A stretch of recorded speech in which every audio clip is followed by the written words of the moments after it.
Okay, so I'm back with another review for 100 Hippies October Horror Challenge 2024. And the challenge this time around was for a foggy movie, and I went super obvious and did the original fog. I thought about the mist, but you know, don't like that movie. The ending's great, but the movie's not. In the remake, I didn't want to bother with the remake of this movie. And that was Deborah Hill's final film, so I don't want to say anything too bad about it. So I chose the original.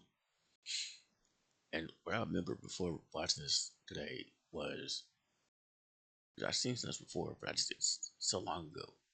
But what I remember is a lot of the cast was connected to Halloween, which yeah, that scene at the beginning, these ghosts whatever coming out of the fog at the end, and that scene of Janet Leigh and Nancy Loomis, Nanny from original Halloween movies driving in the car. That's it. Oh, and the music. That's it. That's all I remember. So yeah, when I'm watching this, I gotta be honest. For a lot of the movie, I had trouble focusing. I don't know, just really good. Like it's about this town celebrating something that happened 100 years ago, but might be, but was what I think is just what I think is this historical thing was really dark thing. You can probably guess what it is, um, but they're not. A lot of them don't know that. Like for a while, the one person that knows or suspects it is the priest. Like that's what it's about. This town celebrates something they really shouldn't unknowingly. Um, and 100 years later, the people it happened to are back, and they want 6 lives or their gold or both. They're flexible. Yeah. And so throughout the movie, they're getting those lives and they're getting that gold. So yeah, that's what it. And say for the first kill, which is ironic that Janet Leigh's in this because like I compare it to her in Psycho. I don't have a fog shirt, just close enough. Like in that, you gotta slow it down to see the knife penetrate in that movie. It was 1960. Yeah. In this movie, those swords, they're in that dude all over. They step him all over that first kill.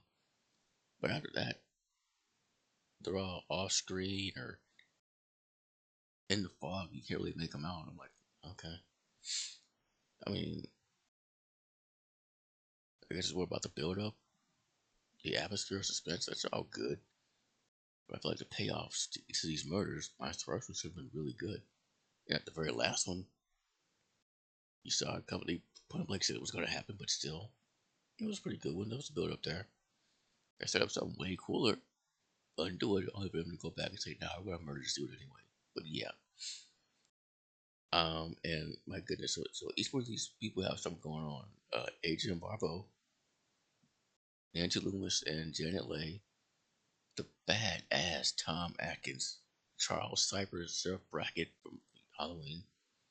Um, just a whole bunch of names that I just like. I know that name too, and some people not from Halloween, just from watching the old movies. They all have something going on.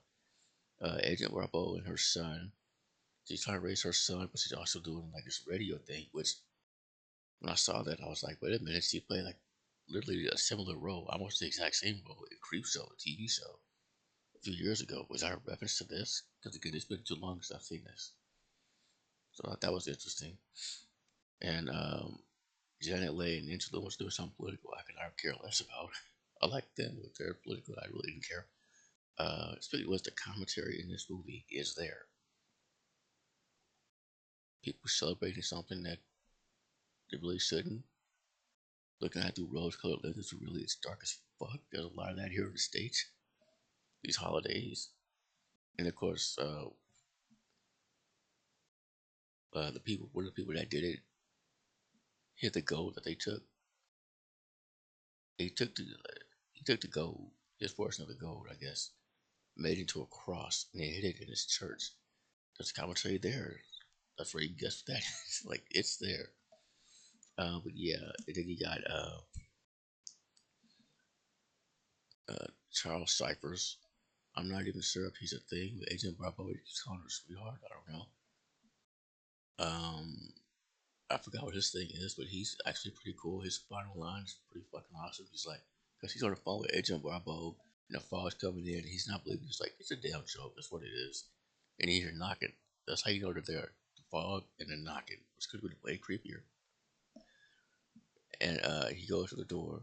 He just sees the fog. He tells her on the phone, yeah, it's just some joke. They're gonna hate if they find me in here, or something like that. He's like, they're gonna hate finding me in here. I'm like, that's badass. But then, yeah. Um, and you got Agent Barbo's kid is being watched by a sitter, and its kid says something. I had to look up. Can I get a? He goes like, "Mom, can I get a stomach pounder and a Coke?" Like, what the hell? As he goes, after lunch, I'm like, where's a stomach pounder? And I look it up, and I saw a bunch of stuff. Basically, it's a bunch of stuff mixed together with Pop Rocks into a smoothie and then some Coke. I'm like, after you eat, you do that? Uh, must be great to not have stomach problems. Anyway, but yeah. Um, so that and Tom Atkins. Oh yes, Tom Atkins. And I got forget Jamie Lee Curtis. That's literally her there. Um, so she's a hitchhiker that Tom Atkins picks up. I see a lot of that in these older movies. I understand it was a big thing back then, and so many people got hurt or worse. But this goes the other way; it ended up becoming a thing. Seriously, Halloween 3. There's like Tom Atkins out. What? Xena Warrior Princess. Like what? Like the one thing I saw where he's not with a girl or surrounded by girls was Creep Show. Which we'll circle back to that. But yeah, they end up becoming a thing. So that's their sub story. And then there's the priest, who by far, in my opinion, has the most fascinating sub story, which was he knows something is up. He's trying to warn him. He has this book he's reading, this old book from his grandfather that, that explains that what they're celebrating is not a good thing. It's a pretty messed up thing.